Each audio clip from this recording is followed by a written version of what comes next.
مهم جدا، نبيع ولا نشتري ولا نركب بسكليته؟ ما بعرفش اسوق عجل على فكره. انت قلت لي المعلومه دي قبل كده واتخضيت منها بحقيقي. عمرك ما سقت عجل؟ طب خليها فعلا من هواياتك، ابتدي اتعلم عجل. فين؟ في ميدان المساحه؟ ولا رايك دلوقتي ما بقاش في حته، ما بقاش في عجل. ضربوني بالرصاص ده. انا النهارده مشيت 4 متر على رجليا، مفيش رصيف خالص. انا عشان بقى يعني ما بمشيش كتير في الشارع، ما كنتش واخد بالي من المعلومه دي. مفيش رصيف. الاختراع ده مش في مصر. ولو في رصيف بيبقى مشغول، يعني يا اما عربيه واقفه فيه بالعرض، يا اما تلاقي بياعين موجودين عليه، يا اما يعني عارف. انا اكتشفت حاجه بقى مهمه جدا، ان انا ما بفهمش خالص لا في الفلوس ولا في السياسه. الاثنين او دول حاجه انت مالكش هوايات. انا في حاجتين ميجر في الحياه ما بفهمش فيهم خالص. تخيل انه لو انت مهتم بالسياسه دماغك هتبقى مشوشه ويخش في دماغك افكار دخيله. والله بجد. يعني انما انت كده ابيض يا ورد. ده سبب من الاسباب اللي انت قلت لي ان انا باستمرار بتشوف ان انا سعيد. طبعا ده مش صحيح. لا انت سعيد على طول. لا واحد ما فيش حاجه. وبالحاله دي ده انت فيري ويل مينتيند الحمد لله. يعني جاب سيره دلوقتي المواضيع دي، خلينا في اللي احنا بنتكلم فيه. لا حياتك شكلها لطيف يعني.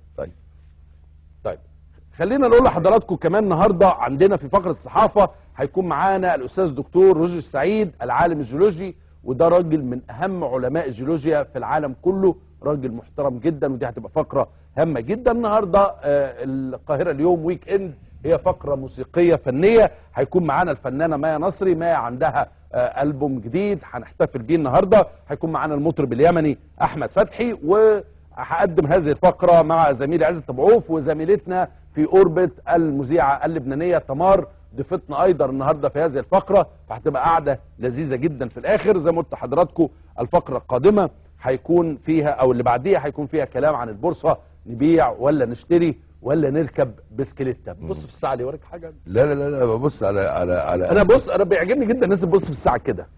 بس وليه الساعه دي طب عاملين كده بجد بصوا على الساعه بتاعت عمرو صغيره بس ما بقتش اشوف. قولوا مين فينا اللي غلبان ومين فينا اللي مكون فلوسها. ده هي كبيره مش غاليه. لا نشوف غلوها هي بس علشان ايه ما بقتش اشوف عزت العجز وكده، بس ده سبب. فبدل ما البس نظاره بجيب ساعات كبيره. بس لقيت ما انت عندك هوايه جمع الساعات.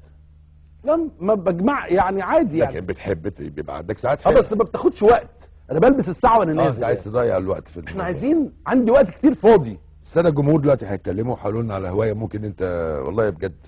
عايز ايه يا شريف نعمل ايه؟ يا اختي عليه شريف الجنن.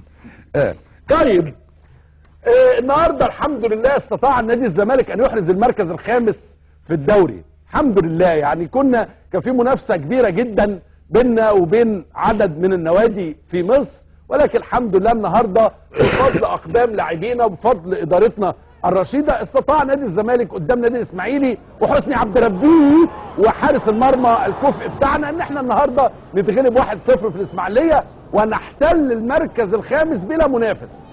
انا اظن ان نادي الزمالك هيقدر يحافظ على المركز ده لغايه نهايه الموسم، لانه فعلا النهارده اللعب كان جميل جدا وكان حلو جدا، وعبد ربه اسعد جماهيره في الاسماعيليه، وطبعا عبد المنصف شال جون ودخل جون، يعني في جون تاني. والنهارده عبد المنصف على فكره في وسائل الاعلام اعلن مسؤوليته عن الحدث. طبعا عبد ربه راح حاطط رجله في الكوره خبطت في صدر عبد المنصف، عبد ربه وعبد المنصف الاثنين يعني قريبين من بعض وبيلعبوا في منتخب، دخلت جون والحمد لله قدرنا نحرز المركز الخامس في الدوري، وبقى لينا هدف جديد في الحياه يا اولاد ان احنا نطلع من الخامس للرابع او ننافس من الخامس للسادس. هو ده نادي الزمالك اللي احنا بنحتفل بيه السنه دي.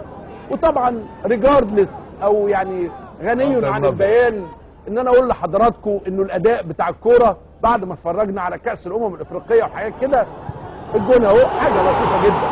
يعني هي ما كانتش هتدخل، انما عبد المنصف بصراحه قال ايه لا بلاش، يعني هو جابها من بعيد ودخلها. يعني بتحصل اخطاء حراس المرمى دي وارده، وانا كنت سعيد جدا، كنت قاعد في السرير وقتها قلت يا سلام ده ايه الجمال ده، حاجه حلوه خالص. شيء جميل. شفت مصري ازاي خدنا المركز الخامس الحمد لله عن جداره، ودي حاجه. بس احنا عايزين نقول ايه بقى؟ انه هو نادي الزمالك مش نادي بطولات، هو نادي رياضه.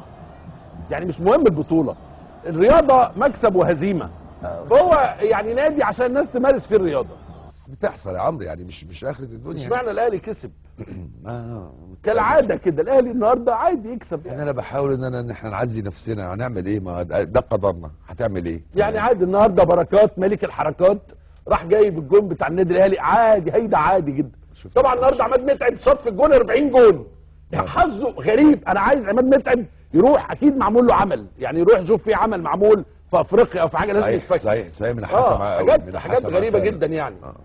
فبس النهارده بركات ملك الحركات خلص، وكان عامل سوالف جميله جدا النهارده، والحمد لله ربنا كرم النادي الاهلي باقل مجهود، وطبعا كانوا ممكن يطلعوا متعادلين كالعاده. حلو يا بركات. بركات او جون وعادي جدا، والاهلي يكسب وياخد المركز الاول كالعاده.